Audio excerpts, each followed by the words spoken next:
खुदा की कसम रसूल आज़म भी हमारे हैं, बगदाद वाले गौसे आज़म भी हमारे हैं, बगदाद वाले गौसे आज़म भी हमारे हैं। आप तारीख का ये बाप पढ़ के तो देखें, दुनिया जानती है। कई बार ये सुना होगा, वाकया सुनाना मकसद नहीं, सिर्फ कुछ बताना चाहता हूं। सरकार गौस पाक के वालिद का नाम क्या है? सलामत रहो भाई, सलामत रहो। हजरत अबू साले जंगी दोस्त रहमतुल्लाहि ताला अलैह वालिद, यही है ना? बोलो हाँ यही नाम है, मुझे भी यही लग रहा। वालिद कई बार सुना होगा। रोजे से रहते थे, दिन भर रोजा रखना, रात भर नमाज पढ़ना। एक दिन भूख तेज की लगी ना, सुने बहुत गौर से, भूख तेज की लगी तो रोजा भी था, कहने लगे चलो दरिया के किनारे इफ्तार कर लेते। पानी पीने रोजे इफ्तार के लिए गए थे, सेब आ रहा था, उठा के खा लिया। क्या किया? अच्छा बताओ, किसी के पेड़ से तोड़ा था? बोले जरा, किसी से छीना था? दरिया में बहता हुआ आ रहा था, उठा के खा लिया। जैसे ही हलक के नीचे उतरा, फौरन दिल ने सवाल किया। दिल ने कहा, अबू साले, अगर रब ने कयामत में पूछ लिया कि जो सेब खाया था मालिक से भी पूछा था कि नहीं, जवाब क्या देना है? कांप गए, घबरा गए। रुक के जरा बताओ, दरिया का बहता हुआ सेब उठा के खा ले, दिल कबूल नहीं करता है। आज ना बाजार में बंदा खड़ा हो जाता है, इस ठेले से उस ठेले पे, उससे उस पे, सुबह से शाम तक ना उठा उठा के खा के कह रहा क्या रेट दी है? उसने कही 70 रुपए, कह रहा महंगी है। फिर सिंगाड़े वाले के पास पहुंचा, पहले खाया फिर पूछा क्या रेट है? का 60 रुपए, महंगा है। ऐसी पूरे बाजार में घूम फिर के ठलुआ बंदा पेट भर लेता है। हल्दी लगी ना फिटकरी, रंग चोखा आ गया भाई। शाम को आया सीना चौड़ा करके, ओ भाई हराम के लुकमों से बच, हलाल के लुकमे खा। आज औलाद जूता लेके बाप के आगे खड़ी है तो इसमें जिम्मेदार औलाद नहीं, बाप भी जिम्मेदार है। अगर तुम्हारा बेटा तुम्हारे सामने जूता लेके खड़ा है तो फिर लुकमे तलाश करो, कहां से खिलाए थे, क्या खिलाया था बच्चों को। इसलिए कि अगर लुकमे हलाल के होते हैं तो औलाद मां बाप की फर्माबरदार होती है। यह ख्याल रखिएगा मेरी बात का। हराम के लुकमे नस्लें तबाह कर देते हैं। देर नहीं लगती है ना मैंड पे चलने। हम लोग अक्सर खेत में घूमने वाले लोग, इसलिए इस लेवल से मैं बात कर रहा हूं। बारी मारी सूत के किसी के खेत पे गुजर जाओ, धान के धोरा पूरा ही साफ है, एक बाल में धान नहीं मिलेगा, तुम सब सूत दिए। वो करना कुछ नहीं है, चार खाएगा बाकी। याद रखना, हिसाब देना पड़ेगा इसका, और हिसाब इतना सख्त होगा, पूछा जाएगा जो तूने दाना चबाया था वो कितना खाया था, और जो छिलका फेंका था वो कहां फेंका था किसका, किसकी जमीन में डाला। देखने में कोई औकात है धान के छिलके की, मगर हिसाब इतना सख्त होना है। लेकिन हमें डर नहीं लगता, अरे देखा जाएगा, देखा जाएगा, कम कोई नहीं है। बाट देख लो, बेच रहा है ना तो 900 ग्राम तोल लिया, खरीद रहा तो 1 किलो 100 ग्राम डंडी मार के ले रहा। कपड़ा अगर नाप रहा है तो 10 सेंटीमीटर कम है, वो कह रहा जी इतने में ही आया, और अगर कह दो छोटा रह गया तो सुकड़ गया होगा।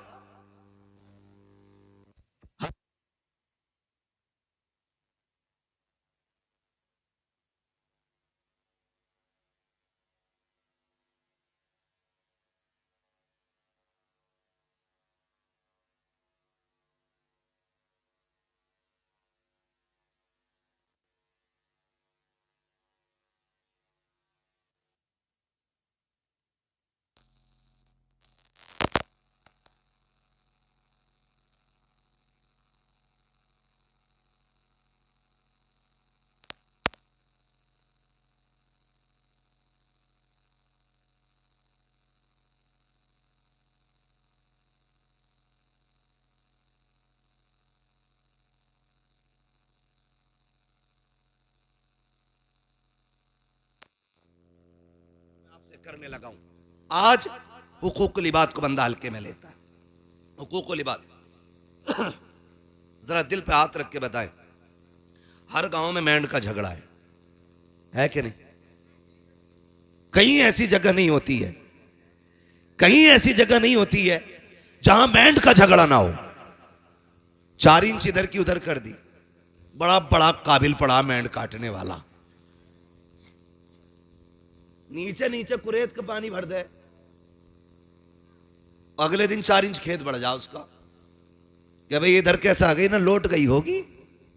क्यों? ये तो 10 फीट की दीवार थी ना जो लौट गई होगी। और ये सोच रहा सबसे पैदावार उसे ही कुरेदेगा बैठ के। और जब सामने वाला भी कम नहीं होता, उसकी गिर गई, उसने उठाई पूरी फिट भर अंदर रख दी, तेरी मां ने दूध पिलाया इधर रख के दिखा। याद रखिएगा, हजरत अली गुजर के जा रहे, 2 बंदे झगड़ा कर रहे, एक कहता था जमीन मेरी है, दूसरा कहता था जमीन मेरी है। हजरत अली को आते देखा, कहने लगे अली ठहरो, तुम तो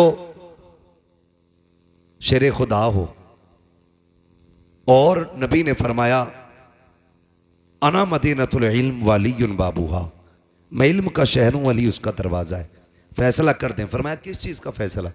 कहने लगे ये कह रहा है जमीन मेरी है, मैं कह रहा हूं मेरी है, बताओ जमीन किसकी है? आपने ठोकर मारी जमीन के। कहने लगी जमीन जानती है तू मैं कौन हूं? उसने कहा जी आपको अबू तुराब कहा जाता है। कहने लगे एक बात पूछूं? कहा पूछे ना अली। जमीन से अली बातें कर रहे हैं, बताए कि कहा क्या? कहा ये कह रहा है मेरी है, ये कह रहा है मेरी है, तू बता किसकी है? जमीन ने अजीब बात कही। जमीन ने कहा अली इनसे कह दो ना मैं इसकी हूं ना मैं इसकी हूं, बल्कि ये दोनों मेरे हैं। हुए नाम वर बे निशां कैसे कैसे, जमीन खा गई आसमां कैसे कैसे। जमीन ने कहा था ये मेरे हैं, इस 2-2 इंच के लिए तुमने क्या क्या ना किया। जरा सी मेंढ की खातिर तुमने अपनों पे गोलियां चलाई, अपनों के सर तोड़े, लाठियां डंडे चलाए, अपनों को घर से बेघर किया, बहन बेटियों को कोर्ट कचहरी में खचेड़ा, सिर्फ 2 इंच जमीन की खातिर। और यार क्या चला जाता अगर तुम अपने सगे भाई के लिए 2 इंच जमीन की माफी दे देते, या तुम्हारा क्या चला जाता अगर किसी भाई का हक ना मारते। और भाई जहां तू बाप का बेटा है वो भी तो बाप का बेटा है, बाप की संपत्ति में बेईमानी कैसी? लोग कहते हैं हम परेशान है, मैंने कहा किसी की औकात नहीं है जो तुम्हें परेशान कर सके। हमारी परेशानी की वजह हम ही लोग हुआ करते हैं। जाओ जाके कचहरियों में देखो, भाई का मुकदमा भाई के खिलाफ है, भाई का दावा भाई के खिलाफ है। जेलों में जाके देखो, जितने भी दाढ़ी टोपी वाले हैं उनको फंसाने वाले अक्सर मुसलमान क्यों होते हैं? उनका जायदाद का झगड़ा क्यों होता है? ओ मेरे भाई खुदा का वास्ता इस 2 इंच 4 इंच फिट भर के लिए अपनों का खून ना बगाना, इसलिए कि दौलत हाथ का मैल होती है लेकिन अपने मेहनत से नहीं बल्कि रब की तौफीक और नसीबों से मिला करते। नारे तकबीर, नारे रिसालत, नारे गौसियत, मसलके आला हजरत, उलमाए अहले सुन्नत। सुभान अल्लाह। कर दो भाई, मैं इससे अच्छा तो बिना माइक के बोल रहा हूं। तवज्जो है सारे लोगों की। ओ भाई अपनों का खून ना बहाएं, खून ना बहाएं अपनों का। और तुम जिसके लिए अपने का गला काट रहे हो ना, ये तुम्हारे साथ कब्र में नहीं जानी है। लेके गया है कोई? गया है कोई लेके? कोई नहीं। खाली हाथ आना है, खाली हाथ जाना है, खाली हाथ जाना है। जब आए थे मुट्ठियां बंद थी, और जब जाओगे ये खुली हो जाएंगी, खुली हो जाएंगी, खुली हो जाएंगी। सिकंदर जिसने आधी दुनिया फतह कर ली थी और उसको पूरी दुनिया का बादशाह कहा जाता है। क्यों? क्योंकि जिस स्पीड से वो दुनिया फतह कर रहा था, अगर जिंदगी साथ दे देती पूरी दुनिया फतह करता वो। जानते हो, चलते चलते रास्ते में सांप ने काटा, जहर फैला, बिस्तर पे लेट गया, तबीबों ने इलाज किया। इलाज होते होते एक दिन तबीबों ने हाथ उठा दिए। तबीबों ने कहा ये बादशाह अब आखिरी लम्हात आ गए, बचोगे नहीं। उसने कहा कितना वक्त है? कहा बस चंद सांसें हैं। उसने कहा क्या मैं यहां से अपने वतन नहीं जा सकता? उन्होंने कहा नहीं, अभी इतनी मोहलत नहीं है, तुम अपने वतन जा सको। तब सिकंदर ने कहा था मेरे पास बहुत दौलत है, जाओ जाकर के ऐलान कर दो मेरी सारी दौलत कोई ले ले और इतनी सांसें दे दे कि मैं अपने मुल्क में जाके मर सकूं। तो सबने कहा था बादशाह सारी कायनात लेकर के कोई तुझे एक सांस नहीं दे सकता। उसने कहा फिर दौलत किस काम की? कहा लोगों मैं मर जाऊं मेरे हाथ कफन से निकाल देना। कहा किस लिए? ताकि दुनिया को बता दूं ये दौलत इतनी बेवफा है, तुम्हारे ही काम नहीं आनी है। हाथ निकाल देना ताकि दुनिया दौलत को सब कुछ न समझे, दुनिया जान ले सिकंदर खाली हाथ आया था, खाली हाथ गया। नारे तकबीर, नारे रिसालत, नारे गौसियत, मसलके आला हजरत अल्लामा मुफ्ती हम्माद रजा साहिब किबला। सुभान अल्लाह, बहुत अच्छा पैगाम। ओ भाई ये किसी के साथ नहीं गई है और यह के बाद दीगरे सब की बारी है। आज मेरी है, कल आपकी बारी है। लोग कहते हैं हम उसे छोड़ के आए कब्रिस्तान। औकात क्या तुम छोड़ के आए? वो तुम्हें लेके गया था कब्रिस्तान तक। वो जो जनाजे में लेटा है ना वो तुम्हें लेके गया था। वो गड्ढा दिखा के लाया है, उसने कब्र दिखाई है, उसने मिट्टी दिखाई है, उसने तख्ते दिखाए हैं, उसने अंधेरा घर दिखाया है। उसने कहा मैं तो चल दिया, तू इसकी तैयारी करके आना, तू इसकी तैयारी करके आना। लोग समझ बैठे हैं कि नहीं नहीं जी जो भी है ऊपर ही ऊपर है। नहीं, असल मामला नीचे का है, असल मामला नीचे का है। हलाल की दौलत इकट्ठा करना बच्चों के लिए। यह दुनिया बड़ी बेवफा है। मर के देखो, अगर बाप करोड़ों भी छोड़ के गया है ना तो बेटों ने सोने के सिक्के नहीं दिए मस्जिद में। यह नहीं सोचा मेरे अब्बा ने मेहनत से कमाई थी, लाओ इसे ही बख्शवा लिया जाए। सोचा ही नहीं। सोचा बाप की जायदाद है तो भाई ये माले गनीमत है, अब नहीं दूंगा मैं किसी को भी। ना करें, अपने जीते जी आखिरत का इंतजाम करें। सरकार गौसे पाक के वालिद ने वो सेब खा लिया, ख्याल आया माफी लेनी चाहिए। दरिया के किनारे किनारे चले, बाग मिल गया सेब का, टहनियां लटकी हुई पके सेब लगे थे। समझ गए इसी बाग का सेब होगा। डर कितना था। एक सेब की कीमत देखें, एक सेब की कीमत। आज लोग गरीबों का हक खा जाते हैं, डकार तक नहीं लेते। कितने यतीम भतीजों को जहर दे दिया गया ताकि उनके हिस्से की संपत्ति भी हमें मिल जाए। वो भाई यतीम तो नहीं देख रहा लेकिन खुदा देख रहा है, खुदा देख रहा है। गरीब तो जहर खा के मर गया लेकिन हिसाब अल्लाह को देना है, हिसाब अल्लाह को देना है। अकीदे मजबूत रखो। हालात कैसे होती, मैं ज्यादा बात नहीं बढ़ाना चाहता, बस चंद बातें गौर से। बाग में पहुंच गए, एक ना बाग की सफाई कर रहा था, उससे आपने कहा तू बाग का मालिक है? उसने कहा नहीं। कहा काम क्या है? कहा मुझे बाग के मालिक से मिलना है। कहा क्यों? बाग के मालिक किसी से मिलते नहीं है, वो गोशा नशी रहते हैं। उसने कहा मेरा जरूरी काम है। आने वाले ने कहा, यानी सरकार गौस पाक के वालिद ने। काम बताइए क्या है? तो आप फरमाने लगे मैंने एक बिना इजाजत के सेब उठा के खा लिया, बिना इजाजत के सेब दरिया से उठा के खा लिया। बस उसी के बारे में माफी के लिए आया हूं, उसी के लिए माफी के लिए आया हूं। आज बंदा थप्पड़ मार के कहता तुझसे जो हो कर लेना, थप्पड़ मार के जो हो कर लेना, देख लूंगा मैं तुझे। नहीं, डरें अल्लाह के अजाब से। आप कहने लगे मुझे माफी चाहिए। खादिम गया, आप ना एक झोंपड़ी में इबादत में मसरूफ थे, जाके पूछा हुजूर इजाजत दें तो एक परदेसी है, नौजवान है, आपसे मिलना चाहता है।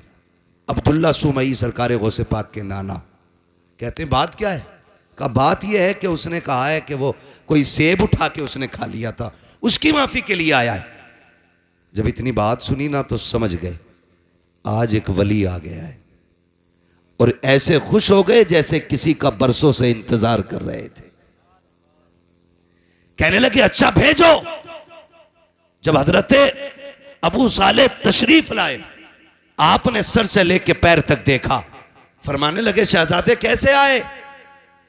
कहने लगे हुजूर बस माफी के लिए आया था। कैसी माफी? का रोजे से था, किनारे बैठ के इफ्तार के लिए पानी पिया, भूख लगी, सेब आ रहा था, उठा के खा लिया, बस एक डर मुझे सोने नहीं देगा। कहा कौन सा डर?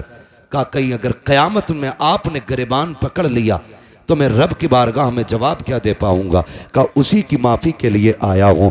जैसे इतना कहा है, अल्लाह अकबर, अब्दुल्ला सुमई समझ जाते हैं वो आया है जिसका इंतज़ार था हमें। कहते हैं बेटे ऐसे माफ़ी नहीं मिलेगी, माफ़ी की शर्त यह है तुम्हें इतने साल तक मेरे बाग की देखभाल करना पड़ेगी। आपने कहा ठीक है माफ़ी मिल जाएगी? कहा हाँ। आपने फिर शर्त मंजूर की, बाग की रखवाली करते रहे।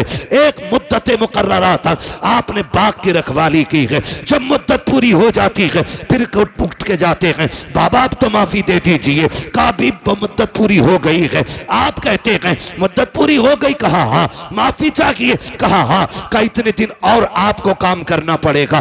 फिर आपने शर्त मानी है। जब ये भी मुद्दत पूरी हो जाती है फिर जाते हैं, कहा बाबा आप तो माफी दे दो। कहा बस एक शर्त रह गई है, अगर ये मान लोगे तो मैं तुम्हें माफी दे दूंगा। कहा कौन सी शर्त है? कि तुम्हें मेरी बेटी से निकाह करना पड़ेगा, निकाह करना पड़ेगा। इतना सुना आंख में आंसू आ गए। बाबा जी ये फैसले हमारे घर के बड़े किया करते हैं, हमारा तो काम नहीं है। कहा अगर नहीं कर सकते तो जाओ, फिर आज के बाद तुम्हें सेब की माफी नहीं मिलने वाली। आप कहते हैं मंजूर है, सेब की माफी के लिए हम ये भी करेंगे। कहा पहले सुन तो लो बेटी कैसी है। कहा बताइए। कहा आंखों से अंधी है मेरी बेटी, हाथों से लूली है मेरी बेटी, पैरों से लंगड़ी है, कानों से बहरी है, जबान से गूंगी है। इतने नाम सुनते जा रहे हैं, सोच रहे हैं एक हसीन से निकाह करने के लिए खानदान की रजा लेनी पड़ती है। यहाँ इतने ऐब एक बच्ची में मौजूद है। कहते फिर जब चुप हुए, कहा कहो क्या इरादा है, सेब की माफी चाहिए कि नहीं?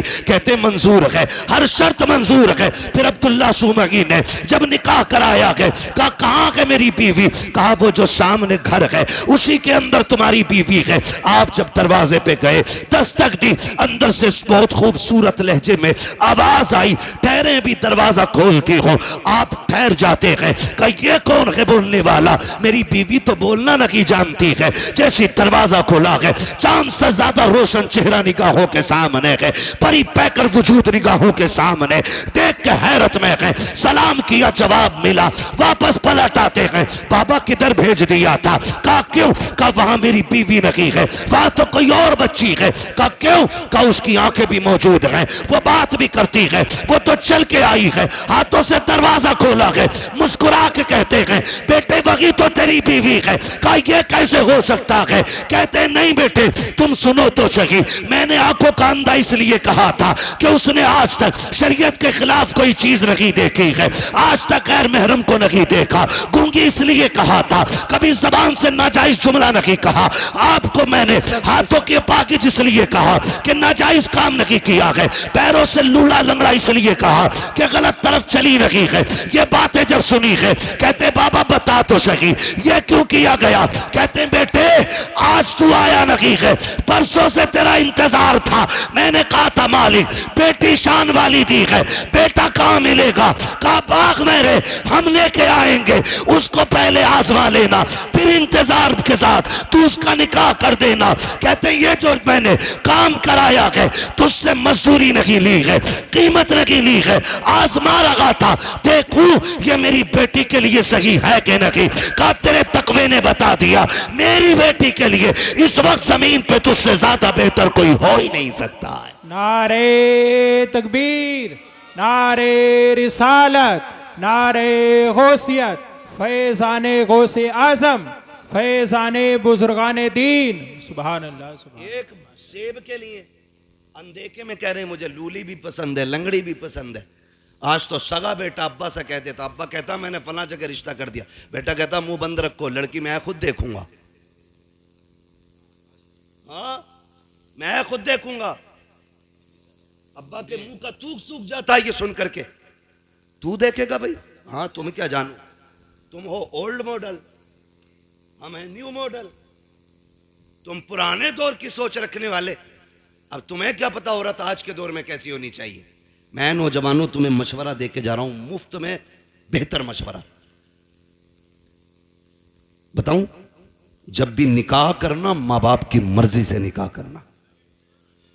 बेशक बेशक। हाँ बुरा ना मानना, 3 घंटे नाली पे बैठ के बात करके कह रहा, नहीं मुझे पता लड़की कैसी होनी चाहिए। तमाम मच्छर खा के खुजाते खुजाते पागल कुत्ते की तरह खुजा रहा है। अब्बा से कह रहा, मुझे पता है कैसी होनी चाहिए, तुम्हें नहीं पता। अरे इसने 40 साल एक औरत के साथ गुजारे, ये जानता क्या अच्छाई होती है उसमें, क्या बुराई होनी चाहिए, और तू 3 घंटे फोन पे चिपक के कह रहा मुझे पता है। सुन भाई, अगर तुझे 3 घंटे में पता तो हमें तेरा भी अंजाम पता है। 6 महीने नहीं गुजरेंगे, या तो तलाक का तोहफा उसके सर पे होगा, या मर्डर करके तू फ्रिज में रख चुका होगा। इसलिए आपसे गुजारिश है, रिश्ता करें तो बुजुर्गों की मर्जी के साथ करें। इसलिए कि अगर 1% कमी रिश्ते में होती भी है ना, तो उस कमी को माँ बाप की दुआएं पूरा कर दिया करती हैं। उस कमी को माँ बाप की दुआएं पूरी कर दिया करती हैं। कभी अपनी मर्जी नहीं लगानी है कि भाई मैं अपनी मर्जी से निकाह करूंगा। मेहनत से बाप पालता है। आज हम पूछते हैं ना क्या किया अब्बा ने, औलाद आगे आई तो पता चला बाप का किरदार क्या था। आज जब बेटे ने उंगली थाम के कहा ना अब्बा मेले में जाना है, तो पता चला कि बाप ने हमें कैसे पाला था। माफ कीजिएगा, बाप गरीबी की दौर में कंधे पे बैठा के मेले लेके जाता था। आज बाइक होते हुए हम अपने बाप का बोझ हॉस्पिटल तक नहीं ढो सकते। काय की इंसानियत है हमारे अंदर। अपना सगा बाप गर्मी के मौसम में तेरे मेरे पेड़ के नीचे टाइम काटता है, और हम बीवियों के साथ ऐसी फ्रिज कूलर में, और कह रहा मौलवी तावीज दे दे बरकत हो जाए। देख तेरी बरकत रोडों पे फिर रही है, तेरी बरकत पेड़ों के नीचे है। देख तेरी बरकत किसी के स्लिप पे बैठी होगी, जाके देख तो पहरी में तेरी बेटी किसी की बैठक में पड़ी होगी, जाके देख तो सही तेरी बरकत किसी के आंगन में पड़ी होगी। बरकत मुझसे ना मांग, इनसे ना मांग। अगर बरकत चाहिए सोच, जिस बाप ने पूरी जिंदगी धूप में पसीना बहा करके तुझे मुझे जवानियां दी है, उसका हाथ पकड़ के उसे फ्रिज में कूलर में वॉशिंग मशीन के सारे ऐश दे दे। खुदा की कसम तू उसके ऐश का इंतजाम कर, खुदा तेरी कब्र में तेरे ऐश के इंतजामात फरमा दे। बेशक बेशक है ना, जितना बड़ा बेटा हो गया इतने लहजे बिगाड़ के बात कर रहे। अब्बा के कह रहे अल्लाह 4 मेहमान आ रहे हैं, तो कह रहा शट अप, क्योंकि इस गधे को 4 इंग्लिश के बोल आ गए ना। अपने अब्बा से कह रहा शट अप, क्यों? कह रहा बेवकूफ हो तुम, तुम्हें पता है मेहमान कैसे बैठाए जाते? कहता आउट, आप बाहर जाइए, मैं देख लूंगा अपने मेहमानों को। वो जानवर अभी तो इतना भी बड़ा इंसान न बन सका कि अपने बाप को बाप कह लेता। खाली कोट पहनाने से गधा मास्टर नहीं हो जाता। बेशक अगर उसके कानों पे 8 पेन लगा दो वो डॉक्टर नहीं बनेगा। खुदा की कसम, इंसानियत अगर इंसान के अंदर है ना, तो वह 1000 शैतान डॉक्टरों पे भारी होता है। इंसानियत असल होती है, और वो तरक्की पे लानत जो हमें अपनों का बेअदब बना दे। ये भी याद रखिएगा, जो हमें अपनों से दूर कर दे। लानत ऐसी तरक्की पे, लानत ऐसी कामयाबी पे जो हमें बाप का गुस्ताख बनाए। अल्लाह से कसरत नहीं, अल्लाह से बरकत मांगनी है। क्या मांगेंगे? बरकत मांगिए। कसरत तो यह है 15 लाख कमाते महीने में और खर्च 16 लाख होते। बताओ बंदा गरीब है क्या अमीर? गरीब। 15 कमा रहा है, 16 लाख खर्च कर रहा है। अमीर है क्या गरीब? जोर से, क्योंकि हर महीने 1 लाख का कर्जमंद हो रहा है।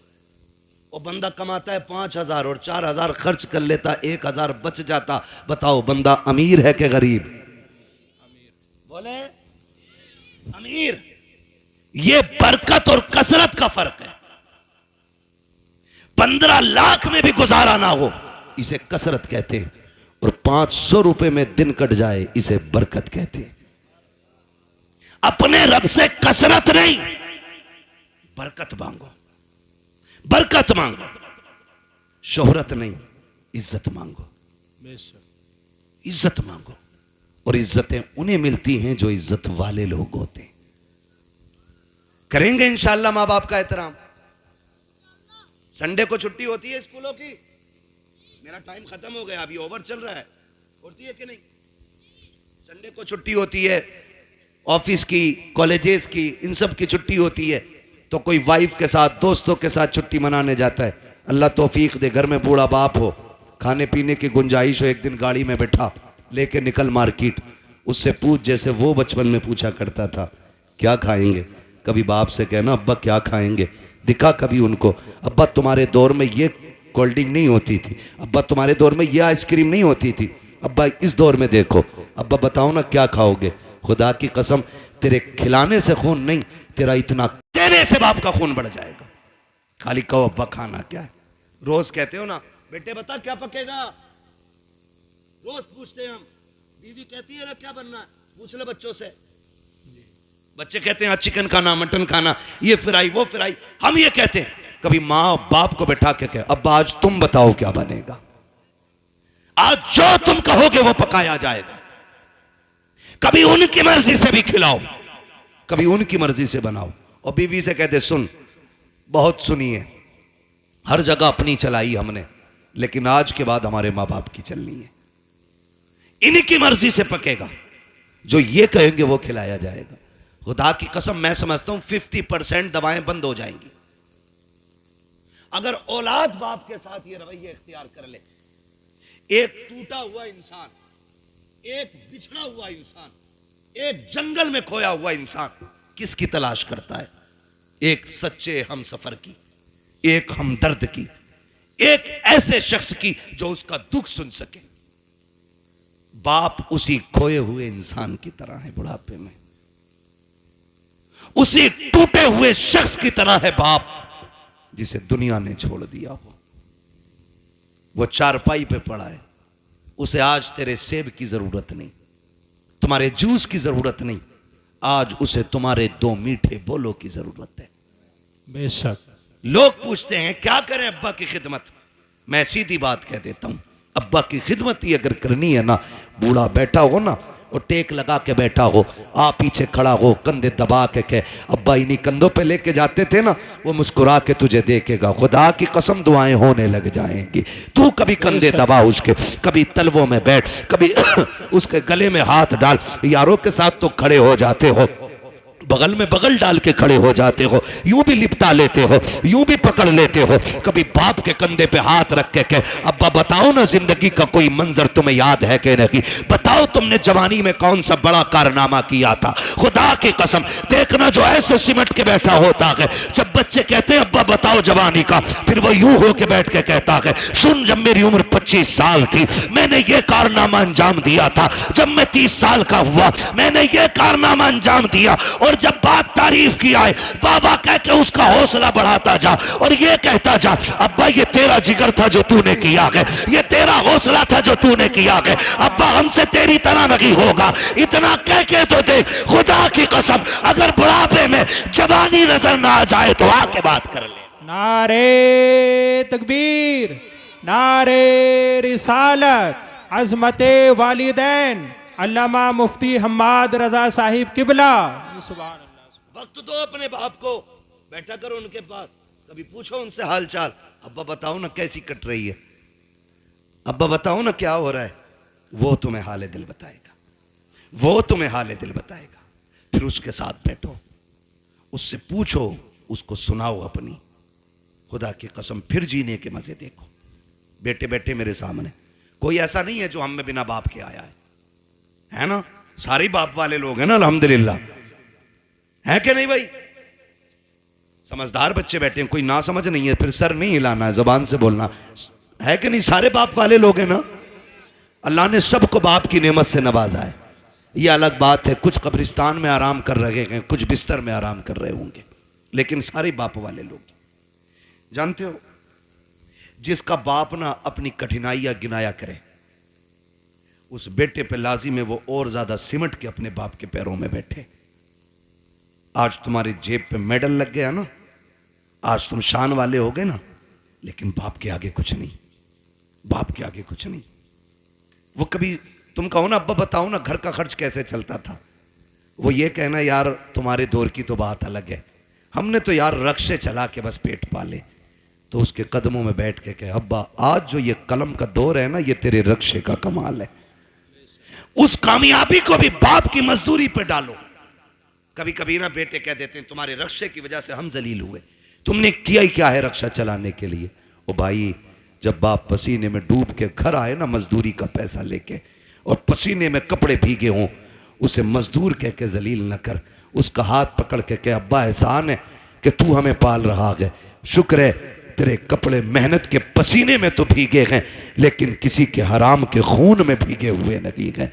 तूने हमें चटनी की, हमें पसीने की कमाई की चटनी खिलाई है, हराम के मुर्गे नहीं खिलाए हैं। ये उससे कह खुदा की कसम, आज उसने 1 रुपए मेहनत की है, कल वो तेरे लिए 1.5 रुपया मेहनत करके लेके आए। लेकिन हम ना निकम्मे हो गए, हमने बाप की मेहनत पे पानी फेर दिया। और याद रखिएगा, मैं आपको बता दूं, लोग पूछते हैं वजीफा वजीफा, एक सीधा सा वजीफा, वली बनना चाहते हो तो माँ बाप से दुआएं लिया करो। वली बनना चाहते हो तो माँ बाप से दुआएं लिया करो।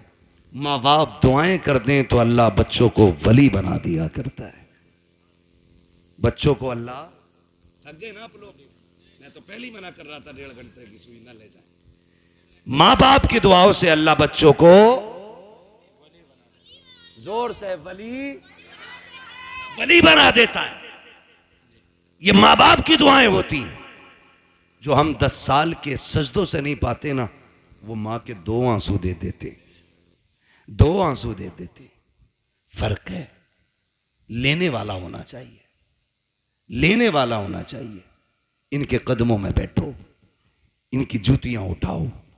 हम कितने भी बड़े हो जाएं, माँ बाप से बड़े नहीं हो सकते। सरकारे बगदाद पढ़ें आप तारीख, जाने लगे, माँ ने क्या कहा, बेटे अब्दुल कादिर जा रहे हो? जी अम्मी। का जरा हाथ में हाथ तो दो। का लो, हाथ में हाथ दिया। कहने लगी बेटे वादा करके जा, कभी झूठ नहीं बोलेगा। खुदा की कसम, ये माँ की जबान थी, झूठ नहीं बोलेगा। माँ वादा करता हूं, ना आज तक बोला है ना आज के बाद कभी झूठ बोलूंगा। ये वादा आज इसलिए लिया गया, अब तक तो माँ के सामने थे, अब माँ की नजरों से ओझल हो रहे थे। माँ वादा ले रही है। एक झूठ कितनी बुराई के दरवाजे खोलता है। ये सरकार गौस पाक की अम्मी का वादा बता रहा है कि सबसे बड़ा वादा लिया, अब्दुल कादिर झूठ ना बोलना। ये वादा लेके चले, चोरों ने पकड़ा, लूटा सबको, आपके पास भी आया, छानबीन की, नहीं मिला, चला गया। बादशाह ने पूछा जो डाकू का सरदार था सब कुछ ले आए? कहा हाँ। कहा कोई बचा तो नहीं? एक ने कहा एक बच्चा बचा है, हमने तलाश किया तो कुछ नहीं है, लेकिन वो बता रहा उस पर 40 सिक्के सोने के, हमने सारे ही छान लिए। उसने कहा बुला के लाओ। सरकार गौस पाक तशरीफ लाए। डाकुओं के सरदार ने कहा बेटे क्या है तुम्हारे पास? कहा सोने के सिक्के। कहा कितने? कहा 40। कहा किधर? कहा मेरी मां ने मेरी सदरी में सिल दिए थे, सदरी का बंद तोड़ा गया, सिक्के खन खन गिरे। डाकुओं का सरदार क्या कहता है? बेटे झूठ बोल के बचा सकते थे। मेरे गौसे पाक क्या कहते? मैं घर से चला था तो मेरी मां ने वादा लिया था कि झूठ नहीं बोलना है। अगर मैं झूठ बोल देता पैसे बच जाते, लेकिन मां से किया हुआ वादा तो टूट जाता ना। गौस पाक फरमाते हैं कि ऐसे 40,000 सिक्के कुर्बान, लेकिन मां से किया हुआ वादा नहीं तोड़ा जाएगा। अल्लाह, मां से किया हुआ वादा नहीं तोड़ा जाएगा।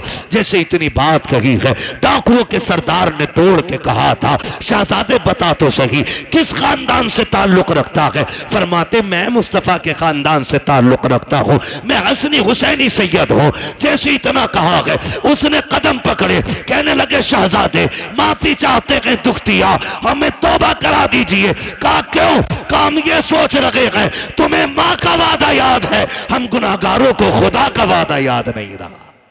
अल्लाह अल्लाह अल्लाह अकबर। सरकारों से पाक ने तौबा कराई डाकुओं के सरदार को। तो जो पीछे वाले लोग थे ना मुक्तदी उसके, कहते हैं जब पीर साहब जन्नत में जाएंगे तो फिर हम भी तो जाएंगे। उस्ताद के साथ वो भी तौबा करके गौस पाक के हाथ पे फिर ताइब हो गए। फरमाया गया जितने लोगों को बगदाद वाले ने तौबा कराई थी, अल्लाह ने सबको वली बना दिया था। सुभान अल्लाह, सबको वली बना दिया था। ये शान सरकार गौसे पाक की है। तो मेरे भाई, माँ होती है, चाहे वो गौसे पाक की माँ क्यों ना हो। माँ तो माँ है, चाहे मेरे नबी की माँ क्यों ना हो। कि आका ने नहीं कहा काश मेरी माँ होती, मैं मस्जिद नबी के मुसल्ले पे होता, वो हुजरे के अंदर होती, कहते मैं नमाज पढ़ाता होता, सूरे फाता की तिलावत करता होता, धीरे से पर्दा सरकता, अंदर से मेरी माँ की आवाज आती, बेटा मोहम्मद मेरी बात सुन जा। आका फरमाते हैं सहाबा नमाज तोड़ देता, मुसल्ला छोड़ देता, दौड़ के माँ के पास चला जाता। सहाबा ने कहा था आका बंदगी छोड़ के बंदी के पास? कहते हाँ। सहाबा कहते हैं आका क्यों? कहते हैं इसलिए कि जब माँ राजी होती है तभी खुदा राजी होता है। बेशक। जब माँ राजी होती है तभी खुदा राजी होता है। कोशिश ये करनी है अपने माँ बाप की खिदमत करेंगे बेशक इंशाअल्लाह। नाराज हो गए इन कड़वी बातों को सुन करके। मैं जन्नत बांटने नहीं आया ना, और मैं बांट भी नहीं सकता। मेरे बाप की नहीं, जन्नत रसूल पाक की है। हर उस शख्स को जन्नत मिलेगी जिसे मुस्तफ़ा चाहेंगे, और मुस्तफ़ा उसे चाहेंगे जो मुस्तफ़ा को चाहेगा। हाँ, इसलिए मेरी गुजारिश आपसे है रवैये दुरुस्त करें, अपने लहजे अच्छे करें, हराम के लुकमों से बचें, हलाल की तरफ बढ़ें।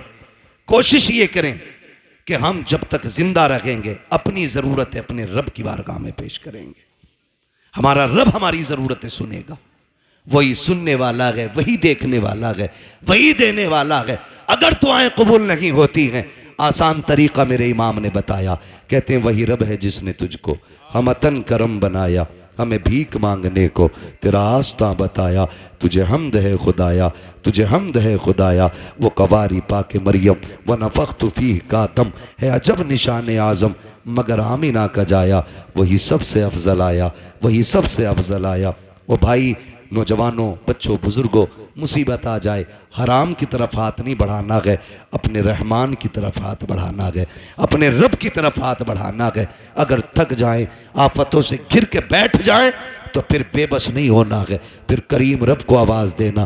फिर देखना तुझे पुकारने में देर लगेगी, उसकी तरफ से मदद को आने में देर नहीं लगती है। बेशक मदद को आने में देर नहीं लगती है। लेकिन रवैया ही उल्टा, पेट में दर्द उठेगा कह रहा हाय मैया, फिर मैया आ गई तो कह रहा हाय डॉक्टर।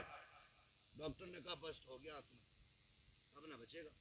तो कह रहा या अल्लाह, ये जो बाद में आया ना या अल्लाह, ये पहले आना चाहिए था, ये पहले आना था।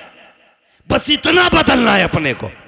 जब दर्द लगे, चोट लगे, नुकसान हो, तो या अल्लाह सबसे पहले जबान से निकलना चाहिए। तुम पहली तकलीफ है अपने रब को आवाज दो। खुदा की कसम वो ऐसा कादिर मुतलक है, ऐसा कादिर मुतलक है कि किसी तबीब, किसी दवा, किसी हकीम, किसी अक्लमंद की जरूरत नहीं पड़ेगी। वो अपने करम से तुम्हें लम्हों में शिफा अता फरमा देगा। वो बहुत बड़ा नाम सुना होगा अपने हजरत इब्राहिम बिन अदहम, सुना है ना? इतने बड़े रुतबे वाले के बादशाह थे अपने वक्त के बादशाह। लेटे हुए अपने महल में, तो अचानक धब धब की आवाज आई। ख्याल आता कि हम भी रब को राजी करें।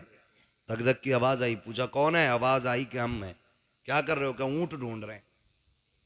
कहा छत पे ऊंट। कहने लगे तो क्या हुआ? ऊंट गुम गया, हम अपना ऊंट ढूंढ रहे हैं। कहा छत पे तुम्हें ऊंट मिल जाएगा।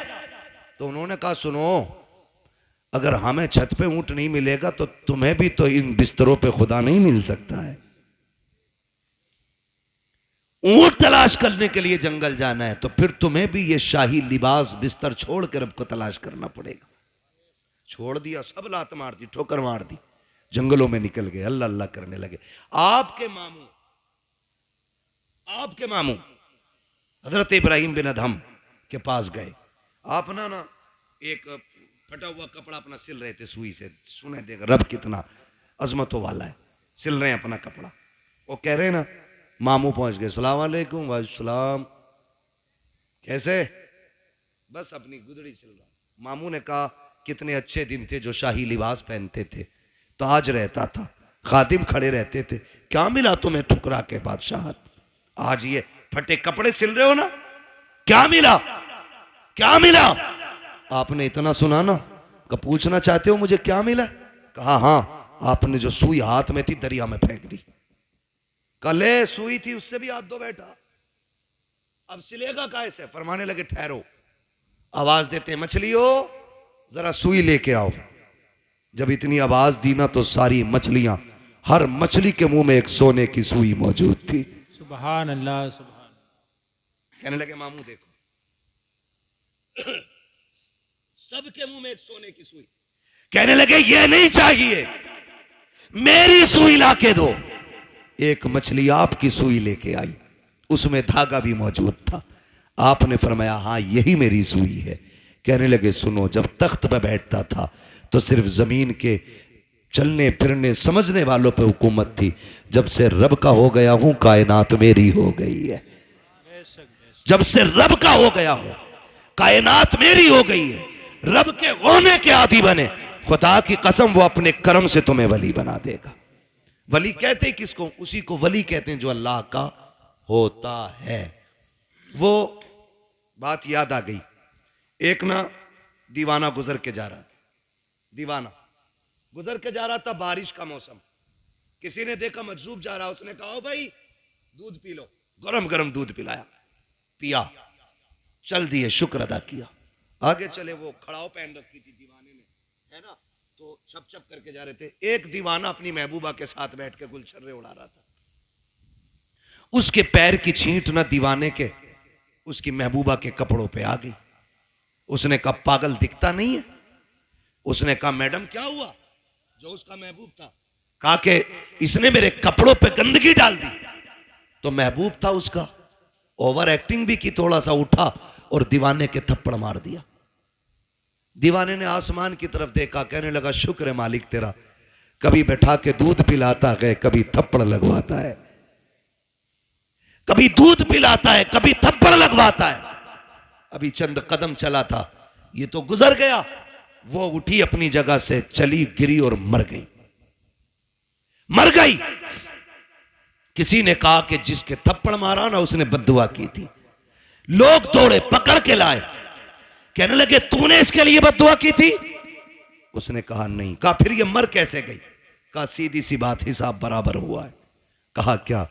कहा जब मेरे पैर से कीचड़ उछल के इसके महबूब के ऊपर पड़ी तो इसको बुरा लगा, इसने मुझे थप्पड़ मारा, और जब इसने मुझे थप्पड़ मारा तो फिर मेरे महबूब को बुरा लग गया। इसने अपनी हैसियत से बदला लिया, उसने अपनी शान के मुताबिक काम कर दिया। उसने कहा झगड़ा कोई नहीं, हिसाब बराबर है, हिसाब बराबर है। यही हजरत अली फरमाते हैं कि जब भी तुम्हारा मुकाबला किसी गरीब से हो तो अल्लाह से डरना, गरीब से डर जाना, कमजोर से डरना, भले ताकतवर से मत डरना। किसी ने कहा था अली कमजोर से क्यों डरना? ताकतवर से डरना समझना आता है, कमजोर से डरना समझना नहीं आता। तब हजरत अली ने कहा था सुनो, जब ताकतवर पे तुम ताकत दिखाओगे तो वो अपनी ताकत से बदला ले लेगा, लेकिन अगर तुम कमजोर पे ताकत इस्तेमाल करोगे तो वो बदला खुद नहीं लेगा, उसका बदला अल्लाह लेता है। कौन लेता है? अल्लाह लेता है। इसलिए हमेशा कोशिश ये करना कभी किसी का दिल ना टूट जाए, कभी किसी की आह ना लग जाए। और भाई शान से जी लेना ही काफी नहीं है। ये जनाजे के कंधे भी बड़े अहम हुआ करते हैं, जनाजों में चलने वाले लोग भी बड़े अहम होते हैं। खाली भीड़ बढ़ा लेना काफी नहीं है, उनके अंदर हमदर्दों का होना भी बड़ा जरूरी होता है। किसी को इतना सता के ना जाना कि तेरे जनाजे में हंसता हुआ जाए और वो ये कहे अच्छा हुआ मर गया। अगर किसी ने इतना कह दिया, अल्लाह कयामत में तेरे बगल में खड़ा करके कहेगा बता क्या दिल दुखाया था जो तेरी मौत पे ये खुश हो रहा था, कितना सताया था जो इसने तेरी मौत पे खुशियां मनाई थी। कोई बचाने वाला नहीं होगा। अपने मरने के बाद ऐसे हालात छोड़ जाना ताकि गरीब रो के ये कह सके मालिक आज के बाद सहारा कौन बनेगा, भूखों को कौन खिलाएगा, प्यासों को कौन पिलाएगा। ऐसे लोग छोड़ जा, तेरा तीजा हो ना हो तुझे बख्शवाने के लिए कब्र में मुस्तफा आ जाए। अल्लाह सुभान अल्लाह। असल ये है लहद में इश्क रुखे शह का दाग लेके चले, अंधेरी रात सुनी थी चराग लेके चले। तेरे गुलामों का नक्शे कदम है राहे खुदा, वो क्या भटक सके जो ये सुराग लेके चले। इसलिए अपने मरने के लिए तैयारी कर ले। अरे हम तो मर जाएंगे यार, हमें क्या देखना। नहीं, बड़ी गैरत आती है, बड़ी गैरत आएगी। बहुत गौर से ये बात सुन ले मेरी। कई बार ऐसा होता है, अब्बा की कब्र पे खड़े होकर बेटा कहता, भाई मेरे अब्बा ने किसी के पैसे लिए तो बता दो, मैं दे दूंगा, मैं दे दूंगा। अब्बा की कब्र पे खड़े होकर। भाई मैं इस माइक की वजह से अपनी रोटेशन पे नहीं बोल पा रहा हूं, शजरा तो कतई नहीं पढ़ पाऊंगा इस पे। मैं बिना माइक के पढ़ दूं, क्योंकि माइक जो है ना, जब मैं अपनी ताकत में आ रहा हूं तो ये बिल्कुल दबा दे रहा है, ये थोड़ा सा ये डिस्टर्ब हो रहा है ना इसमें। वो उनकी कमी नहीं है, थोड़ा मशीनरी ऐसी है, आपने थोड़ा सा ज्यादा ही सस्ता कर लिया है ना। जब जलसा बड़ा किया करो ना तो सेटिंग सही नहीं हो पाई शायद इसकी। मैं अपनी खुद रोटेशन पे जिस ले में मैं बात बोलता हूँ वो बोल ही नहीं पा रहा हूँ। थोड़ी देर बोलता हूँ आपको ही समझ आना बंद हो जाती है ना, है ना। बस तवज्जो करने थोड़ा सा, जरा बोल दें सुभान अल्लाह। मैंने क्या बात कही अभी आपसे? अपने जनाजे में ऐसे लोग छोड़ के जाना जो तेरे मरने के बाद तेरे ना होने का एहसास करें, तो जिंदगी जिंदगी है। तेरे जाने पे अगर किसी ने जश्न मनाया तो फिर कोई जिंदगी जिंदगी नहीं। कई बार होता अब्बा की कब्र पे खड़े होकर बेटा कहता, मेरे अब्बा ने किसी का कुछ लिया हो तो भैया तो मांग लो या माफ कर दो, है ना। बता, तेरे अब्बा ने जो एक नाली के ऊपर एक गरीब के थप्पड़ मारा था उसका हिसाब कौन देगा?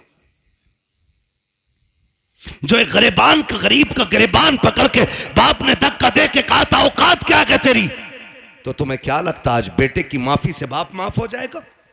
जब बाप की कब्र पे खड़े होके बेटा कहता है अगर किसी का मुझ पे हक हो मेरे बाप पे आके ले ले, तो मेरे भाई कोई बेटा नहीं दे पाएगा। जब बेटा कहता, मशीयत का नकीब कहता है आज तेरी माफी से इसकी माफी नहीं होनी है, हमने बार बार इसको डराया था, बार बार इसको बताया था कब्र में आना है, आज ही आ चुका है, अब तेरी माफी से इसका कुछ नहीं होने वाला है।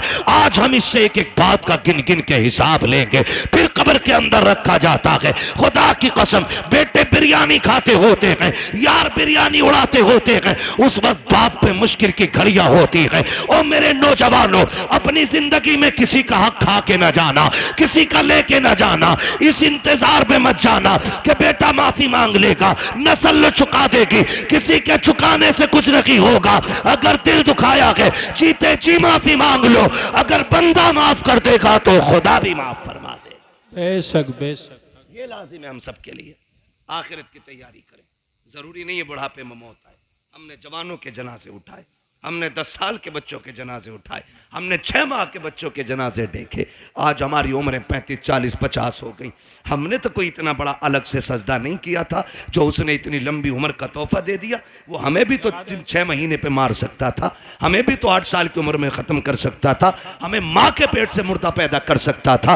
लेकिन एहसान है उसने ज़िंदगी दी है, तो इसका एहसान मानो। इस ज़िंदगी का कर्ज ये है कि लम्हा लम्हा अपने रब को याद करो, सांस सांस मुस्तफ़ा पे दुरूद पढ़ो और ये ऐलान कर दो, तुम्हें जाना तुम्हें माना, ना रखा गैर से काम, लिल्लाहिल हम्द में दुनिया से मुसलमान गया। ठीक है जी, मेरी बात मुकम्मल हो गई है। अल्लाह बुजुर्गों का सदका अता फरमाए। भाइयों की फरमाइश है शजरा पढ़ दूं। ऑपरेटर साहब से गुजारिश है शजरा पढ़ना है, थोड़ा सा इसको आवाज़ दे दो अगर है इसमें तो, वरना तो फिर इसे उठा के ले जाके रख लो। मैं बिना माइक के पढ़ लेता हूँ, जरा बोल दो सुभान अल्लाह जोर से, और जोर से, कहीं पुलिस पकड़ के न ले जाए। इस्ता बोलो। हाँ, कभी कभी तो ऐसा लगता है कि हम इसमें नहीं बोले मर जाएंगे। अगर महफिल में मौत आ भी गई ना तो सुने, वो कहा था किसी ने, तेरे दामने करम में जिसे नींद आ गई है, जो फना न होगी ऐसी उसे जिंदगी मिली है ना। यहाँ मरने वाले भी इंशाअल्लाह मदीने में जाके आँख खोलेंगे। पहली बात तो मदरसा है, हुजूर का घर है, फिर हुजूर की महफिल है ना। हुजूर की महफिल में आंख लग जाए और ख्वाब आता है ना, तो फिर हुजूर ही तशरीफ लाया करते, हुजूर ही तशरीफ लाते। जरा बोल दे मचल के सुभान अल्लाह। भाई जो जबरदस्ती खाना खिलाने कह रहे थे, हैं नहीं हैं सारे लोग अभी गए तो नहीं है ना कमेटी वाले। अल्लाह आपको सलामत रखे। आपको साथ देना है। जब मैं हाथ का इशारा करूं ना तो समझ जाना मौलवी सांस लेना चाह रहा। बात सही रहती है साहब, ठीक है भाई कारी यूनुस साहब। हाँ, जब मौलवी इशारा करे समझ लो मौलवी की सांस घुट रही है, अगली सांस लेना चाहता है। उसी बीच में आपको जोर से क्या बोलना है? इतनी जोर से तो वो बोलते हैं कि जो सुनना ना चाहते हैं। आप सुनना चाहते फिर इतनी सस्ती से बोलें सुभान अल्लाह। हाँ, तो जब आप इतनी जोर से सुभान अल्लाह कहोगे तो मैं इसकी आड़ में सांस ले लूंगा। अल्लाह चाहेगा आपको नेकी मिल जाएगी, और वो बड़ा करीम है, जब आपको देगा तो फिर हमें भी अता कर ही देगा, है ना। तो हाथ का इशारा होगा, फिर क्या बोलना है आपको? सुभान अल्लाह। ये देखो, तुम चेयरमैन हो, ये जमींदार लोग हैं, और ये तो तख्त नशीन शहनशाह लोग हैं। कह जी हम चेयरमैन हैं, ठीक है। तो जमींदारों से लेकर चेयरमैनों तक, चेयरमैनों से लेकर दरबानों तक, दरबानों से लेकर के तख्त नशीनों तक, सभी से गुजारिश है मेरा साथ देंगे और मोहब्बत से बोलेंगे सुभान अल्लाह। कई लोग तब भी ऐसे घूर के देख रहे हैं कि डेला मार देंगे। मर्जी है तुम्हारी। मेरे भाई ने कहा इसलिए पढ़ रहा हूं शजरा, वरना कतई नहीं पढ़ता, इतना थक गया हूं। बोले जरा। मैं एक बात बता दूं, मैं नमाज की नीयत नहीं बांध रहा हूं। कभी सोच रहे हो तरावी में क्या होता है, हजरत 15 पारे शबीने में कभी कभी होती थी ना, तो इमाम साहब ने नीयत बांध ली, अपना आप हुक्का लेके बैठ के नाली पे, जब तक रुकू चल रहा तब तक हुक्का चल रहा, रुका है हुक्का बहकर रुकू में। तो ये नीयत नहीं है मेरी नमाज की कि तुम चुप जाओगे मैं चलता ही रहूंगा। तुम सुभान अल्लाह कहोगे तो आगे चलूंगा, वरना वही नीयत तोड़ दूंगा। ठीक है जी, जरा बोल दे सुभान अल्लाह। माशाअल्लाह, जियो सलामत रहो। 2 बज गए हैं, लेकिन लग नहीं रहा 2 बज रहे। 2 घंटे और बोल लूं, कर लूं 2 घंटे और तकरीर। इधर वाले लोग सोच रहे हैं घर पे पिटाई पक्की है, बता के ही नहीं आए। हाय मेरे भाई, सलामत रखे अल्लाह तुम्हें, ये मोहब्बत है। देखो, तकरीबन 600 सवा 600 किलोमीटर का सफर करके अब तक आया, ट्रेन से नहीं, फ्लाइट से नहीं, अपनी गाड़ी से। थका हुआ था। आपने इस मोहब्बत से सुना कि थकन का एहसास ही खत्म हो गया। अब इस मोहब्बत से आपको शजरा सुनना है कि मुझे लगे ही नहीं मैं तकरीर कर चुका हूं। बोले जरा सुभान अल्लाह। आदम के बेटे शीश। देखो, कैमरे वालों पे कतई उम्मीद ना रखियो, ये जलसे में नहीं, ये बिजनेस में आए हैं। ठीक है जी, जलसा तुम्हारा और मेरा है। हाँ, फिर आपको मेरा साथ देना। बोले जरा सुभान अल्लाह। आदम के बेटे शीश, शीश के बेटे यानस, यानस के बेटे कैनान। माशाअल्लाह, अल्लाह सलामत रखे। कुछ लोग अब भी ये सोच रहे हैं कि ये मौलवी करेगा क्या, मैं आ रहा हूं तुम्हारे ही दौरे पे। आ जाओ नीचे को। हाँ, कतई नीचे उतार दियो तुम। बोले जरा सुभान अल्लाह। आदम के बेटे शीश, शीश के बेटे यानस, यानस के बेटे कैनान, कैनान के बेटे मेलाइल, मेलाइल के बेटे व्यारत, व्यारत के बेटे इदरीस, इदरीस के बेटे मुतवश्शिक, मुतवश्शिक के बेटे लबकने के नाम, लबकने के नाम के बेटे नूह, नूह के बेटे शाम, शाम के बेटे जुलात, जुलात के बेटे शालिक, शालिक के बेटे आबिर, आबिर के बेटे दाता, दाता के बेटे रावा, रावा के बेटे सारू, सारू के बेटे नाखुर, नाखुर के बेटे तारिक, तारिक के बेटे इब्राहिम खलीलुल्लाह, इब्राहिम खलीलुल्लाह के बेटे इस्माइल ज़बीहुल्लाह, इस्माइल ज़बीहुल्लाह के बेटे केदार, केदार के बेटे अवाम, अवाम के बेटे हमल, हमल के बेटे साबित, साबित के बेटे सलमान, सलमान के बेटे रईसा, रईसा के बेटे इलियासा, इलियासा के बेटे औद, औद के बेटे हव्वा, हव्वा के बेटे अदनान, अदनान के बेटे मोहित, मोहित के बेटे नदार, नदार के बेटे मुदर, मुदर के बेटे इलियास, इलियास के बेटे मुदरिक। सुभान अल्लाह, सुभान इलियास के बेटे मुदरिका, मुदरिका के बेटे खदीमा, खदीमा के बेटे किनाना, किनाना के बेटे नदर, नदर के बेटे मालिक, मालिक के बेटे फहर, फहर के बेटे गालिब, गालिब के बेटे लुई, लुई के बेटे काब, काब के बेटे मुर्रा, मुर्रा के बेटे किलाब, किलाब के बेटे कुसई, कुसई के बेटे अब्दे मनाफ, अब्दे मनाफ के बेटे हाशिम गए, हाशिम के बेटे अब्दुल मुत्तलिब गए, अब्दुल मुत्तलिब के बेटे अब्दुल्लाह गए, अब्दुल्लाह के बेटे मोहम्मदुर रसूलुल्लाह। नारे तकबीर, नारे रिसालत, नारे गौसियत, मसलके आला हजरत उलमाए अहले सुन्नत अल्लामा मुफ्ती हम्माद रजा साहिब किबला। सुभान अल्लाह। बस जो हुए गलत उनको माफ फरमाए रब्बे कायनात। जिंदगी ने दिया साथ, फिर होगी मुलाकात, चमन रहा फूल खिलेंगे, जिंदगी रही फिर मिलेंगे। मुसाफिर हैं हम भी, मुसाफिर हो तुम भी, किसी मोड़ पर फिर मुलाकात होगी। फकीरान आए सदा कर चले, सदा खुश रहो ये दुआ कर चले। सारे लोग कलमा शरीफ पढ़ लीजिए, ला इलाहा, और जोर से ला इलाहा इल्लल्लाहु मुहम्मदुर रसूलुल्लाह, हजरात अस्तगफिरुल्लाह रब्बी मिन कुल्ली ज़ंबि व अतूबु इलैह। ये जलसे नूर जिंदाबाद, पाइंदाबाद, व मा अलैना इल्लल बलाग।